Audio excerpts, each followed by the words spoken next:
Well, what Trump is looking for is he's looking for an exit strategy. He's looking for an alternative to conceding defeat, and he can't find one. And in the meantime, what's happening is we're walking up the escalation ladder slowly but steadily. And the problem that he faces there is that the Iranians hold most of the cards as you go up the escalation ladder, and we don't have escalation dominance. And in fact, as you go up the escalation ladder, the threat to the global economy increases markedly. So we're in a very precarious position as we march up the escalation ladder. And this just creates greater pressure to find an exit strategy, to find some sort of way we can live with the Iranians. But the Iranians, again, as I said at the beginning of the show, have an incentive not to cut a deal now, in good part for the reasons that Steve just laid out. So Trump is between a rock and a hard place. And I would argue that what might happen, one could argue is even likely to happen, is that the economy threatens to go off a cliff and Trump has no choice but to cut a deal with the Iranians on terms that are favorable to them, not the United States. Well, I was just going to say, Steve, when Trump's April 6 deadline is up, and we assume that Iran won't surrender, that it won't accept this, what's it called, a 15-point framework plan that the Americans have put to the Iranians. If the Iranians won't relinquish control of the Strait of Hormuz, and just assume that Tehran keeps attacks on Israel and the Gulf states, after that deadline passes on April 6, Steve, what does Trump do? Well, I think we've all learned to not try and predict too much about what he's going to do, but he will face the decision of, does he move up the ladder? Does he try something else? Maybe inserting ground troops in various places, maybe another round of strikes on more targets. Although, of course, the administration claims they've already destroyed almost anything that's worth destroying. So it's not clear exactly what more he can do. He can go after power plants, but of course the Iranians will retaliate in various ways against other Gulf states. And it doesn't solve the larger problem, which is reopening the straits so that oil can flow out to markets, along with all the other things that are bottled up inside the strait right now. So none of these things actually solve the larger problem, which is the prospect of severe economic damage around the world. More than 3,000 airborne and US Special Force troops, they're preparing for operations on Iranian territory, and they're set to join 5,000 US Marines already closing in. John, many of the defenders of the war, and we'll get to them in a moment, but they say all this will be a geopolitical game changer that will change the tide of the war and diminish Iran's strategic leverage. John. It's delusional. We went into Iraq with a couple 100,000 troops, and most of those troops were in mechanized infantry divisions and in armored divisions. In the first Gulf War back in 1991, we went in with over 700,000 troops, again, mechanized infantry divisions and armored divisions. Now we're talking about going into a country that is far bigger than Iraq, has many more people than Iraq, and has daunting terrain. And we're going to go in there with 10,000 or so light infantry and make a difference? This is a laughable argument. This tells you a great deal about the state of the discourse in the United States and in the West more generally about what's going on in Iran. So you don't think that Washington is capable of stopping Iran from exporting oil from this Karg island and through the strait? Are they capable of stopping them? They don't want to stop them. We want them to export oil. You have to understand that we are marching toward the cliff in terms of the state of the international economy. We don't want to go off the cliff. And to avoid that, we have to get as much oil as possible out into global markets. That's why we took sanctions off the Russians, and we have taken sanctions off the Iranians. And furthermore, we are letting the Iranians ship oil from Harg Island through the straits out into the global markets. Why in God's name would we now cut off the flow of that oil when it's likely to have disastrous economic consequences? Steve, is that your sense too? Absolutely. I mean, gaining control of Karg Island, or even worse, destroying Karg Island, would be shooting ourselves in the head for the reasons John just laid out there. Doesn't solve their problem at all. And the fact that people like Lindsey Graham, the senator who's very pro-Trump, very pro-war here, keeps advocating things like this just tells you how little he really understands about the situation we're in. So you want to remember, Tom, just very quickly, yeah. You want to remember when President Trump bombed Karg Island, he bombed it once. He went to great lengths to say that we only struck at military targets, not the energy infrastructure. Because again, he understands the importance of getting that Iranian oil out into global markets. So in your telling, both of you, you're saying that Trump's range of options vary only between bad and worse. Steve, going back to the defenders of this mission, and I think of the award-winning columnist Brett Stevens at the New York Times, past guest on this program, the Wall Street Journal editorial page, General Jack Keane, who's on Fox News every few hours defending the war, saying that it's going well. And, I know this from first-hand experience. I had an article in the Australian newspaper just at the weekend, more or less making your points. And the online commentary was overwhelmingly critical. They say that people like Steve Walton, John Mearsheimer and Tom Switzer are defeatist, that they're appeasers. And their main argument, though, is that the war has been going for just 1 month, yet Iran's Air Force, Navy, command and control capabilities, they're already on their knees. The US, as Pete Hegseth, the defense secretary, says, the US controls the skies of Iran. Your response, Steve? Sure. Well, remember Clausewitz's famous line that war is the continuation of politics by other means. War is not about who can blow the most things up.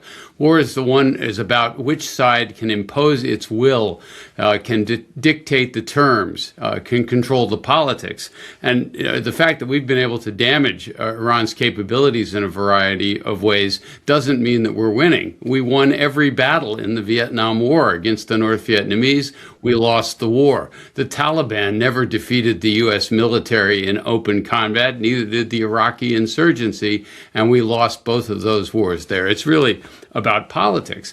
And the thing to remember here is this war is not a vital American interest, right? This was a completely optional war. We didn't have to fight this. Our security, our independence wasn't at stake. For the Iranian regime, this is existential. This is their survival. They have enormous resolution here. They have every reason, every willingness to pay a much larger price than we are, which is why you see Trump, of course, now flailing around trying to find some way to get out of it before the American economy takes a hit on a war that didn't have popular support before it started and has even less now. So the idea that we're winning this in any kind of strategic or political, I think, is laughable. Okay, and that brings us to the role of the Shia ally of the Iranians in Yemen. John, what's the significance of the Houthi attacks in the Red Sea over the weekend? Well, there's two ways to think about the Houthis. One is that they can launch ballistic missiles and drones at Israel, and that's what happened. And that's not of great consequence to us. The second thing they can do, which is of great consequence, is they can stop the flow of oil out of the Red Sea. As Steve pointed out before, 20% of the world's oil comes out of the Persian Gulf. Another 12% comes out of the Red Sea. So if you There's a lot of Saudi oil exports too, correct, John? Exactly. In fact, the Saudis have been increasing the amount of oil they export through the Red Sea, given that they can't export any more out of the Persian Gulf. But the point here is 20 plus 12 is 32. And the consequences for the international economy of cutting off 32% of the flow of oil from the Middle East would be disastrous. And it's the last thing we want. But the Houthis, it's very important to emphasize, Tom, the Houthis have not done that yet. They make it clear that that is a serious option, but they have yet to say we have shut down the strait at the bottom of the Red Sea. Well, Steve, do you think the Red Sea could become the new Strait of Hormuz? Steve? Yeah, no, I think that that's certainly a possibility. The Houthis have made it clear that that's one option they're considering. I just want to remind, actually, the listeners that this illustrates another tendency one ought to keep in mind. And that is, the longer wars go on, the more they tend to expand, the more they tend to get bigger. The participants keep looking for new ways to try and bring more pressure to bear on the adversary. Third parties start getting involved, either to help one side or the other, or to exploit it in some other way, take advantage of the fact that we're distracted. So the longer this goes on, the more likelihood that you see complications arising in a variety of other places, both within the region, but also possibly in some other parts of the world. It's very much in everyone's interest to get this shut down as quickly as possible, but that's not going to be easy to do. Okay, so just to clarify here, the intervention by the Houthis in the Red Sea, this could raise the risk of both routes, so both the Strait of Hormuz and the Red Sea, they could become largely impassable. I mean, that is really something to contemplate. But at the same time, John, as you know, the president has flagged the idea of withdrawing from this operation in coming weeks, shutting it down, if you like. But if that's the case, what does Iran do in response, John? If Iran has sent off the US, would they keep the Strait of Hormuz closed? Well, first of all, it's almost impossible for the United States to walk away from the Middle East. I mean, the Middle East is an area of great strategic importance because of the oil. And furthermore, because of Israel, and the idea that we just would abandon it flat out is almost unthinkable to me. No, I was talking more about a Trump pulling out of the operation in Iran. Well, the Iranians still have a vested interest in keeping pressure on the United States and other countries around the world until they get a deal that they like. It's like giving up the Straits. I don't think the Houthis will give up the Straits until almost all the sanctions are lifted. You want to understand that we have inflicted an enormous amount of economic pain on the Iranians with our sanctions. Well, we're not going to lift those sanctions, I don't I was going to think. say, can you imagine President Trump going to Congress asking for sanctions relief to Iran? No, in fact, if you look at the negotiations that were taking place before February 28th, they always inserted the word international before the word sanctions. They were talking about taking the international sanctions off. And the reason was that they couldn't take the American sanctions off. So I understand exactly what you're saying, Tom. But if you're playing the Iranian hand and the Americans don't want to do anything to take off the sanctions, at least in any meaningful way, it's in your interest to keep control of the Straits, make money by controlling the Straits, and put pressure on the United States and its allies to take off the sanctions. Steve, you talked about the Americans wanting to shut this down as soon as possible. But if the Islamic Republic survives, and that seems increasingly likely, if Iran keeps its nuclear program or is able to still enrich uranium, and it keeps its ballistic missile capabilities, and it controls the Strait, and meanwhile the Houthis control the Red Sea, how on earth could the United States end the operation against Iran? Well, that's exactly the dilemma that the Trump administration is facing. That having started this thing, they've created a set of circumstances that now are very hard to walk away from. I can imagine, again, if we really are facing the prospect of an economic disaster, that the Trump administration will find something that they can point to as a victory. Perhaps the fact that they were able to eliminate the Ayatollah, say that, get rid of the person they keep calling the most evil leader on the planet, and try to convince people that that's sufficient. I don't think it will convince very many people. And at that point, I think they have to hope, and again, with fingers crossed, that the Iranians will not try for much more, that they will ultimately be satisfied at having humiliated the United States, demonstrated our inability to impose our will upon them, and begin to try and restore sort of more normal relations, and then rebuild their own capabilities so that they can credibly threaten to do this again if we come after them. I don't know if they're going to do that, but that's, I think, what you have to hope for here.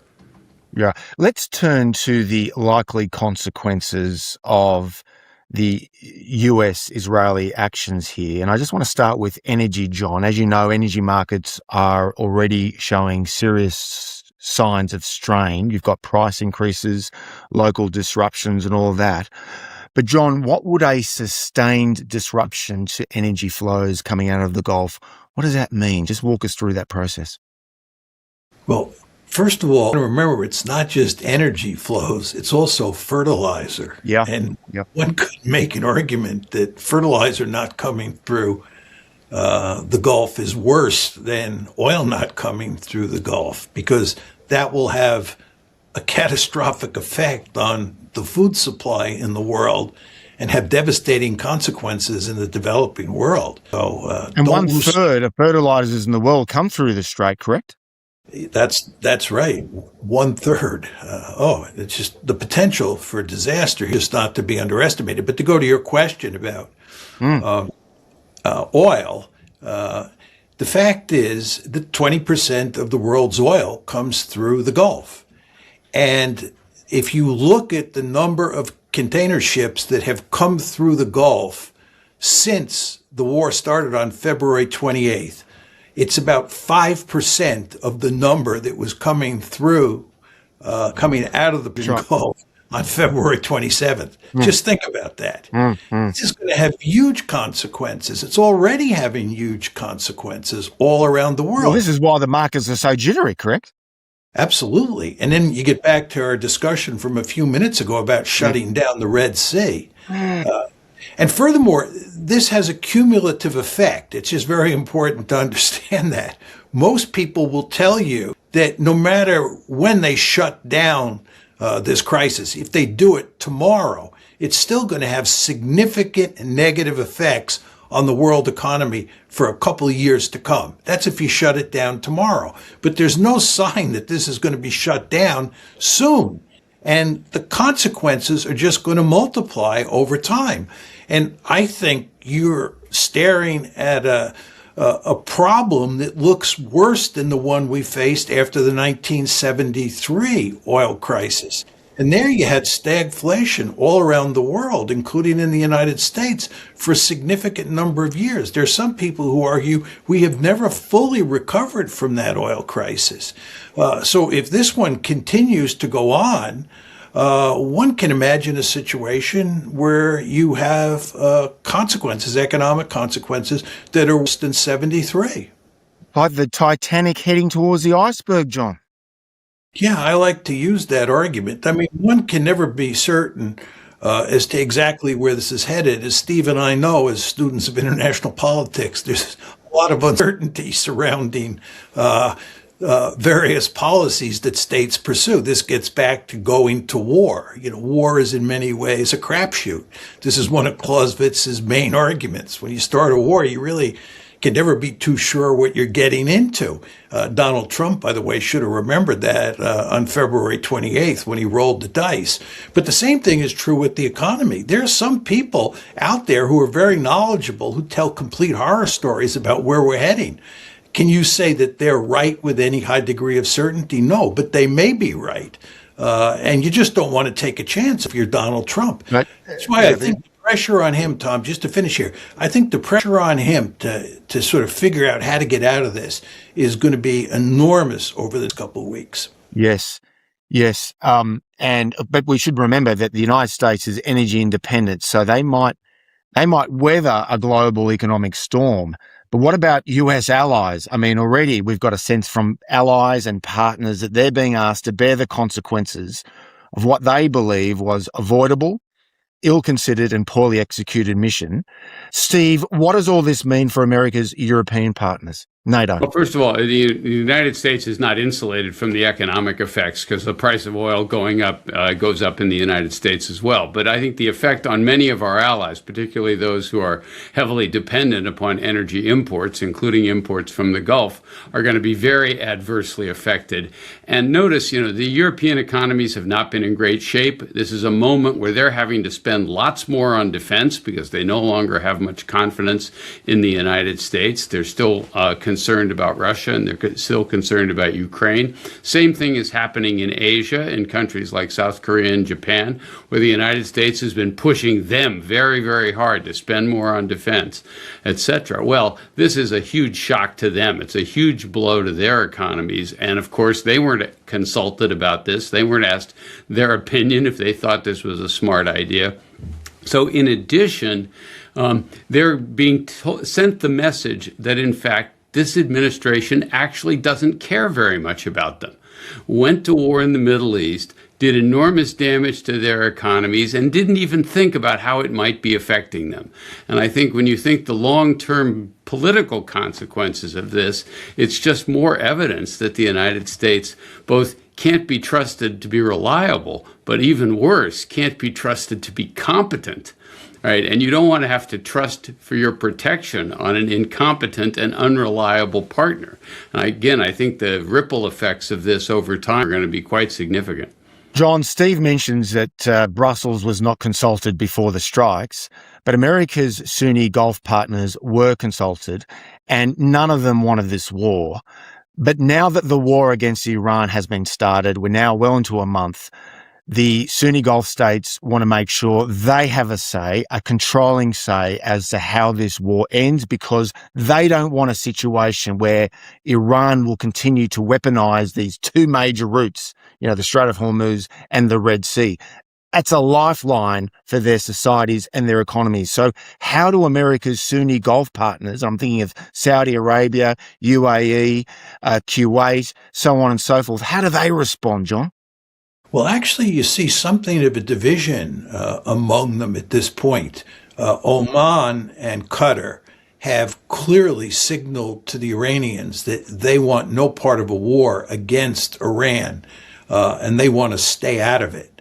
The UAE has looked quite bellicose and quite enthusiastic about pushing the United States to use ground forces and to up the ante in recent weeks. But actually, I just saw some evidence that the UAE is beginning to back off, because the Iranians have told the UAE that if you join with the Americans in any meaningful way, we're going to come in and blast you. And they're well aware now that that is within the capability of Iran, given all the short-range ballistic missiles and drones that it has. So the UAE is even beginning to back off.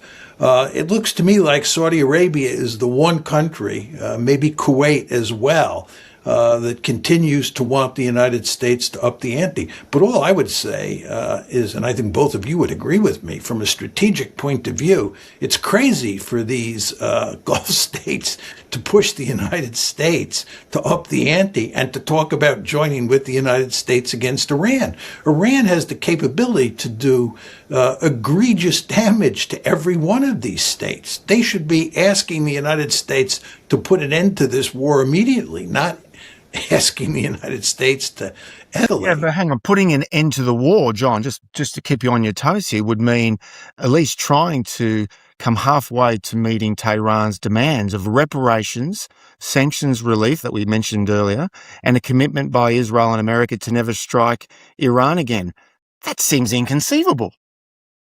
Tom, what you want to understand here is that given the genius of President Trump and his advisors, they've put him in a situation with that is the only viable choice they have left. You cannot go up the escalation ladder here. You're not going to win. And the potential for economic disaster is huge. So what are we going to do? We're going to end up eating crow. To use a phrase that we used to use when I was a kid, we're going to end up eating crow. That's what you're saying. And you're saying that's unacceptable. So I say to you, what's the alternative? Yeah, bad and worse. Steve, we've dealt with the European allies, the Sunni Gulf partners. Let's turn just quickly to East Asia, the Indo-Pacific, where there's been that diversion of high-end systems such as THAAD and the Patriot missiles away from Northeast Asia to the Persian Gulf. How do you read the Asia-Pacific response to this crisis? Well, again, they have the same reaction as our European allies. This was not their idea. They weren't consulted about it. And it's a sign that the United States doesn't consider them nearly as important as it should. I mean, given that China is ultimately the long-term problem for the United States, the big strategic problem is China, then our allies in Asia are of critical importance because the United States is not an Asian power. We need to have strong partners there in order to be an effective balancer against a rising China. And what we've now signaled, what the Trump administration has now signaled to these countries, is that they're way down the list. We don't need to worry about their economic concerns, and when necessary, we'll pull systems that are deployed in Asia to defend them. We'll pull them out and send them to the Middle East to defend Israel or to defend other countries as well. So again, the message we have sent, I think unintentionally but unmistakably, is that these countries can't rely on this administration to have their strategic interests at heart. Now, it's possible some future administration can rebuild confidence in the United States, but I think we've done enormous damage to our situation in Asia, and that will become clearer and clearer over time. John, as you well know, Presidents Obama, Trump first, Biden, and even Trump second were supposed to pivot to Asia to help contain China. That's clearly not happening. Does this mean that China could very well emerge as the Iran war's biggest beneficiary? Well, it'll be a competition between Russia and China, because you don't want to underestimate how this war has worked to Russia's advantage. First of all, we've taken economic sanctions off Russian oil, which is allowing them to sell lots of oil and make lots of money. And you want to remember when we started the war in Ukraine, and I do believe we are principally responsible for starting it, when we went to war back in 2022, we were going to put wicked economic sanctions on the Russians and bring them to their knees. Now we're taking those sanctions off. Furthermore, the flow of weaponry to the Ukrainians is going to diminish over time because that weaponry is now going to the Middle East. And this is to Russia's advantage for all the obvious reasons. With regard to China, it's going to increase its influence in the Gulf. Once this war is over with, countries like Saudi Arabia and others are going to look to China much more so than they have in the past. It's going to improve China's diplomatic situation all over the world. But most importantly, as Steve was saying, basically what we are doing here is not pivoting to Asia, we're pivoting away from Asia. This is manna from heaven for the Chinese. Yeah. You couldn't ask for anything better. Yeah, I just wanted to add an additional point to that, and that is, there's this old line of Napoleon's, never interrupt an opponent when they are making a mistake, right? And so Beijing must be looking at this as, just a wonderful development, particularly because they have been trying to represent themselves for a long time now as a predictable, stable, reliable force in favor of world order, not starting a lot of wars, not getting involved, trying to overthrow other governments, someone you can do business with, even if you don't agree with them on everything. And of course, this just reinforces that image. We look like the rogue elephant that's causing trouble all over the place, and the Chinese look like they're, responsible stewards of a stable world order. That's going to be a great boon to their diplomacy going forward.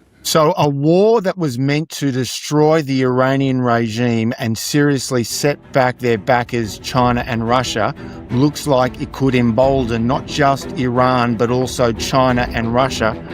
Steve, John, to be continued. Thanks so much. We'll do this very soon. And next time we'll address what all this means for Israel. Thanks so much.